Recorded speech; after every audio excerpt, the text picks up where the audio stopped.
आज बात करते हैं one of the biggest missed opportunities in the history. It is about Ronald Wayne, the co-founder of Apple. Ronald Wayne co-founded Apple Computer Company on April 1, 1976 with Steve Jobs and Steve Wozniak holding 10% stake as the experienced adult in the room at age 41 to act as a tiebreaker in decisions.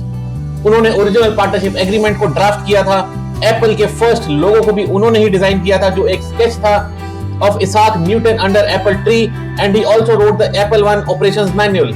लेकिन company स्थापना के महज 12 दिन बाद ही उन्होंने अपनी हिस्सेदारी बेच दी.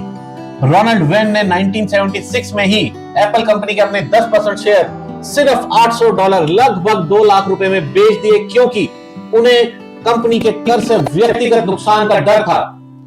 असल में वैन उस समय 41 साल के थे और जॉब्स और वैज़नियाक से उम्र में बड़े होने के कारण उनके पास घर, कार और बैंक बैलेंस जैसी संपत्ति थी, जबकि उनके पार्टनर्स के पास कुछ नहीं था. स्टीव जॉब्स ने बाइट शॉप से 50 कंप्यूटर्स का पहला ऑर्डर लिया था, जिसके लिए $15,000 का कर्ज लिया गया था. और रोनाल्ड वेन को चिंता थी कि अगर पैसे ना मिले तो सारा बोझ उनके कंधों पर आ जाएगा, क्योंकि बाइट शॉप भुगतान ना करने के लिए कुख्यात थी. बाद में कानूनी दावों से मुक्ति के लिए उनको $1,500 और मिले थे. वैन ने इंटरव्यू में कहा था कि स्टीव जॉब्स और स्टीव वॉज़नियाक के पास कुछ नहीं था, लेकिन उनका नुकसान होता, इसलिए वो जोखिम से बचना चाहते थे.